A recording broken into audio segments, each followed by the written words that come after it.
എന്താണോ കേരളത്തിന് ആവശ്യം അതൊക്കെ ചെയ്യാൻ വേണ്ടിയിട്ട് താല്പര്യമുള്ള പ്രവാസി ഒരു കൂട്ടായ്മയാണ് പുറത്തു നിൽക്കുന്നത്. അതിലുള്ള കുറച്ച് ആളുകൾ മാത്രമേ ഇതിലേക്ക് വരുന്നുള്ളൂ. അതാണ് ഇതിന്റെ നടത്തിപ്പുമായി ബന്ധപ്പെട്ടുള്ള ആ വിഷയങ്ങളിൽ ഒക്കെ അവർ ഇൻവോൾവ്മെന്റ്. ഇപ്പൊ തന്നെ ടൂറിസത്തിന്റെ കാര്യം പറഞ്ഞു. ഞാൻ കഴിഞ്ഞ ദിവസം പറഞ്ഞതിനകത്ത് ഒരു വിഷയം പറഞ്ഞത്, കേരളത്തിന് പുറത്ത് താമസിക്കുന്ന സമയത്ത് എല്ലാ സ്ഥലങ്ങളിലും നിങ്ങൾക്ക് ടോയ്ലറ്റ് സംവിധാനങ്ങൾ കാണാം. ഇവിടെ നമുക്ക് കേരളത്തിൽ കാസർഗോഡ് വന്ന് തിരുവനന്തപുരം വരെ യാത്ര ചെയ്യുമ്പോൾ ഫാമിലിയായിട്ട് യാത്ര ചെയ്യുന്ന ഒരാൾക്ക് ഒരു ടോയ്ലറ്റിൽ പോകാൻ സൗകര്യങ്ങളില്ല. അപ്പൊ ടൂറിസത്തെ ആകർഷിക്കാൻ പറ്റുന്ന ചെറിയ കാര്യമാണ്. നമ്മൾ വലിയ വലിയ പദ്ധതികളൊക്കെ ആസൂത്രണം ചെയ്യാൻ വേണ്ടി നമ്മൾ പ്ലാൻ ചെയ്യുമ്പോഴും വളരെ നിസ്സാരമായ ഒരു കാര്യം അത് വേണമെന്നുണ്ടെങ്കിൽ പ്രവാസികൾ ഗവൺമെന്റ് എന്തെങ്കിലും റെസ്ട്രിക്ഷൻ ഉണ്ട്, ഇത് നടത്തിക്കൊണ്ടു പോകാൻ പറ്റുന്നില്ല. ഇതിനകത്ത് ഏറ്റവും കൂടുതൽ ഗുണഭോക്താവായി മാറുന്നത് ഈ പറയുന്ന ഇവിടുത്തെ രാഷ്ട്രീയ പ്രവർത്തനം നടത്തുന്ന ആളുകളും പൊതുപ്രവർത്തകരും തന്നെയാണ്. അത് വനിതാ പ്രവർത്തകർ അടക്കമുള്ള സാമൂഹ്യ പ്രവർത്തകർ ശക്തമായി നിലനിൽക്കുന്ന ഒരു നാടാണ് നമ്മുടെ നാട്. അവർക്ക് കാസർഗോഡ് യാത്ര ചെയ്ത് പോകുമ്പോൾ ഒരു പൊതുപരിപാടിക്ക് പോയാൽ തന്നെ എവിടെയാ പോകാൻ പറ്റുക? അപ്പം ഇത് ടൂറിസത്തിനും ഇത് സഹായിക്കും.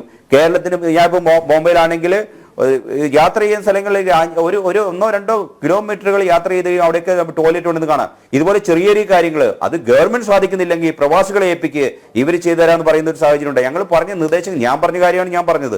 ഇതുപോലെ തന്നെ പല നിർദ്ദേശങ്ങളും ഇവിടെ വയ്ക്കുകയാണ്. ആ നിർദ്ദേശങ്ങളുടെ ഭാഗമായിട്ടാണ് ഈ കാര്യങ്ങൾ പറയുന്നത്. അത് നടപ്പിലാക്കുന്നില്ല. മോണിറ്ററിംഗ് സിസ്റ്റം കൊണ്ടുവരണം. അത് വളരെ ശക്തമായിട്ട് തന്നെ പറഞ്ഞു. പല കാര്യങ്ങളും നടപ്പിലാക്കാൻ സാധിക്കുന്നില്ല. അതുകൊണ്ട് അതിനു വേണ്ടി മോണിറ്ററിംഗ് സിസ്റ്റം കൊണ്ടുവരണം. ഈ തവണ അതിന് കുറച്ച് ആളുകളെയൊക്കെ ഉൾപ്പെടുത്തി ഒരു കമ്മിറ്റിയൊക്കെ ഉണ്ടാക്കിയിട്ടുണ്ട്. ആ കമ്മിറ്റിയിലേക്ക് ആളുകൾ എങ്ങനെയാണ് വന്നതെന്ന് നമുക്കറിയില്ല. പക്ഷേ ഒരു തെരഞ്ഞെടുപ്പോ മറ്റു കാര്യങ്ങളൊന്നും ഇതിനകത്തില്ല. അപ്പൊ ഏകപക്ഷീയമായിട്ടാണെങ്കിലും അല്ലെങ്കിലും ഇതിനകത്ത് കൃത്യമായ ട്രാൻസ്പെറൻസി ഉണ്ടാവണം ആ കാര്യത്തിൽ. പക്ഷെ പ്രവാസികളുടെ കാര്യത്തിൽ ഗവൺമെന്റ് മുൻകൈ എടുത്ത് ഈ ഗോ കേരളത്തിൽ നടത്തുന്നതിനെ എല്ലാവരും അംഗീകരിക്കുകയാണ്. കാരണം അവരെ വിളിച്ചു കൂട്ടുന്നതിനെയാണ് അംഗീകരിക്കുന്നത്. നടത്തിപ്പിക്കുന്ന രീതിയെയും അതിനുണ്ടാകുന്ന മറ്റു പ്രശ്നങ്ങളൊന്നും പ്രവാസികളെ ബാധിക്കുന്ന പ്രശ്നങ്ങളായിട്ട് അവർ കാണുന്നില്ല. അവർക്ക് ഇവിടെ വന്ന് അവരുടെ പ്രശ്നങ്ങൾ പറയണം. ഇതിനകത്ത് അവരുടെ ചെലവൊക്കെ അവർ തന്നെ എടുത്തിട്ടാണ് വരുന്നത്. ഇപ്പൊ അമേരിക്കയിൽ നിന്നൊക്കെ വരുന്ന ആളുകൾ അവർ വലിയ എമൗണ്ട് ചെലവാക്കിയിട്ടാണ് ഇതിൻ്റെ വരുന്നത്. പിന്നെ ഒരു കാര്യമുണ്ട്, ഇതിനകത്ത് നമുക്ക് കുറച്ച് സാമ്പത്തികമായി ഒരു ഉയർച്ചയൊക്കെ വന്നു കഴിഞ്ഞാൽ മറ്റുള്ളവരെ സഹായിക്കണമെന്ന് ആഗ്രഹിക്കുന്നവരുണ്ടാവും, അംഗീകാരം കിട്ടണമെന്ന് ആഗ്രഹിക്കുന്ന ആളുകളുണ്ടാവാം. അപ്പോൾ ഈ നേരത്തെ സൂചിപ്പിച്ചതുപോലെ അപ്പോൾ പിന്നെ ചിലർക്ക് അവസരം കിട്ടുന്നു, ചിലർക്ക് അവസരം കിട്ടുന്നില്ല. അവസരം കിട്ടാത്ത ആളുകൾക്ക് അവസരം ഇവിടെ 7 മേഖല തിരിച്ചുകൊണ്ട് അവിടെ സമ്മേളനങ്ങൾ നടക്കുന്നുണ്ട് ഓരോ ഏരിയയിൽ. അവിടെ എല്ലാവർക്കും സംസാരിക്കാൻ അവസരമുണ്ട്. അതൊന്നും നമ്മൾ പുറത്ത് ആളുകൾ അറിയുന്നില്ല എന്നുള്ളൂ. അപ്പോൾ കേരളത്തിന് പുറത്തുനിന്നോ സംസ്ഥാനത്തുള്ള എല്ലാ വന്നിരിക്കുന്ന പ്രതിനിധികൾ എല്ലാവരും വിളിച്ചു കൂട്ടി ചർച്ചയുണ്ട്. മന്ത്രി അതിന് ചെയർമാനാണ്, MLA മാരും MP മാരും ഒക്കെ അതിനകത്ത് വന്നിരിക്കുന്നുണ്ട്. അവിടെ ചർച്ച നടക്കും. പക്ഷേ ഈ കാര്യങ്ങൾക്കൊന്നും അതിനകത്ത് കുറച്ച് കാര്യങ്ങൾ മാത്രമാണ് മുഖ്യമന്ത്രി പറയുന്നതിനകത്ത് വരുന്നത്. അപ്പോൾ ഇത് ഈ സഭ നടത്തണം, അല്ലെങ്കിൽ ഈ പറയുന്ന പ്രവാസികളുടെ പ്രശ്നങ്ങൾ കേൾക്കാൻ വേണ്ടിയിട്ട് ഈ പറയുന്ന മന്ത്രിമാരും ജനപ്രതിനിധികൾ ഇരുന്ന് തരണം എന്നുള്ള കാര്യത്തിൽ എല്ലാവരും ഒറ്റ അഭിപ്രായം തന്നെയാണ്. അവരുടെ പ്രശ്നങ്ങൾക്ക് പരിഹാരം ഉണ്ടാവണം. അത് സെൻട്രൽ ഗവൺമെന്റിനെ ഉപയോഗപ്പെടുത്താൻ കൺകറന്റ് ലിസ്റ്റ് വരുന്ന കാര്യങ്ങളാണെങ്കിൽ പോലും അത് സ്റ്റേറ്റ് ഗവൺമെന്റ് മുൻകൈ എടുക്കണം. ഇപ്പോൾ യാത്രാ പ്രശ്നത്തിന്റെ കാര്യങ്ങളൊക്കെ പറയുന്നു. കേരള ഗവൺമെന്റ് ആവശ്യപ്പെടണം. ഇപ്പൊ ബോംബെയിൽ നിന്ന് കേരളത്തിലേക്ക് ട്രെയിൻ ഇല്ലെങ്കിൽ ആ ട്രെയിനിന്റെ പ്രശ്നം അവിടുത്തെ സമാജങ്ങൾ കൊണ്ടേ അവിടെയുള്ള ആളുകൾക്കൊക്കെ ലെറ്റർ കൊടുത്തുകൊണ്ട് കാര്യമില്ല. കേരള ഗവൺമെന്റ് തന്നെ മുൻകൈ എടുത്തുകൊണ്ട് കേരളത്തിന്റെ ആവശ്യങ്ങളുടെ പട്ടികയിൽ മുംബൈയിൽ നിന്ന് കേരളത്തിലേക്ക് യാത്രാ ദുരിതം അനുഭവിക്കുന്ന പ്രശ്നം ഉയർത്തണം. ഇതുള്ള കാര്യങ്ങളാണ് ഞങ്ങൾ പറയുന്നത്. അത് നടപ്പിലാക്കുന്നില്ല എന്നുള്ള കാര്യങ്ങൾ ഓരോ സഭ വരുമ്പോഴും അവർ പറയുന്ന കാര്യമാണ്.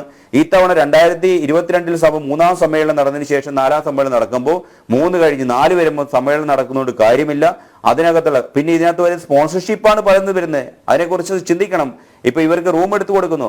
ഇപ്പൊ സ്വാഭാവികമായിട്ടും നമ്മൾ തന്നെ ഒരു പൊതുപ്രവർത്തനക്കാർ ആർക്കും അത്യാവശ്യം വന്ന് റൂം കൊടുക്കണമെന്ന് അറിയാലും ഹോട്ടൽ കാര്യമായിട്ടുണ്ടെങ്കിൽ ആളുകൾ കൊടുക്കും. ഇപ്പൊ ഇവിടെ റൂം കൊടുക്കുന്നതിന്റെ ചെലവുകൾ, ഭക്ഷണം കൊടുക്കുന്നത്, ഭക്ഷണമൊക്കെ സ്പോൺസർഷിപ്പാണ്. പല ആളുകളും സ്പോൺസർഷിപ്പ് കൊടുത്തിട്ടുണ്ട്. ഈ തവണ SBI കണ്ടിരുന്നോടെ SBI സ്പോൺസറാണ് ഇതിനകത്ത്. അപ്പൊ ഇതൊക്കെ ഞാൻ അവിടെ കണ്ട കാര്യങ്ങളാണ്. ഇതിനകത്ത് ബാക്കിയുള്ള വസ്തുനിഷ്ഠമായ കാര്യങ്ങളെ കുറിച്ചൊന്നും ഞാൻ വിശകലനം ചെയ്യാൻ അതിനെപ്പറ്റി ഡോക്യുമെന്റ് കളക്ട് ചെയ്യാൻ നിന്നിട്ടില്ല. പക്ഷെ ഇത്തരത്തിലുള്ള കാര്യങ്ങൾ അപ്പം ഗവൺമെന്റ്, മുഖ്യമന്ത്രി വളരെ പോസിറ്റീവായിട്ട് ആളുകൾ കാണണം എന്നുള്ള കാര്യങ്ങൾ തന്നെയാണ് അവിടെ എല്ലാവരും പറഞ്ഞത്. അതുപോലെ തന്നെ മന്ത്രിമാര് അവരെല്ലാവരും ഈ പറയുന്ന പ്രവാസികൾ കാണുന്നു. പക്ഷെ പ്രവാസികളുടെ കഴിവുകൾ അവരുടെ ഇവിടെ ഉപയോഗപ്പെടുത്തണമെങ്കിൽ ചെറിയ കാര്യങ്ങൾ നമ്മൾ ശ്രദ്ധിച്ച് മുന്നോട്ട് പോയി കഴിഞ്ഞാൽ വലിയ ഒരു അതാണ് നവകേരള സൃഷ്ടി ഉണ്ടാവുന്നത്. അല്ലാണ്ട് നമ്മൾ പ്രചരണങ്ങൾ നടത്തിക്കൊണ്ട് നവകേരള സൃഷ്ടി ഉണ്ടാവില്ല.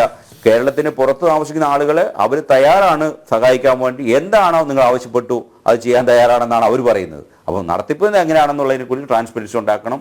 അതല്ലാതെ ഇത് മുന്നോട്ട് പോയിട്ട് എന്തെങ്കിലും കാര്യത്തിലുള്ള മെച്ചം പൊതുസമൂഹത്തിനോ അല്ലെങ്കിൽ ഈ പറയുന്ന മെമ്പർമാർക്കോ ഉണ്ടാവുമെന്നുള്ള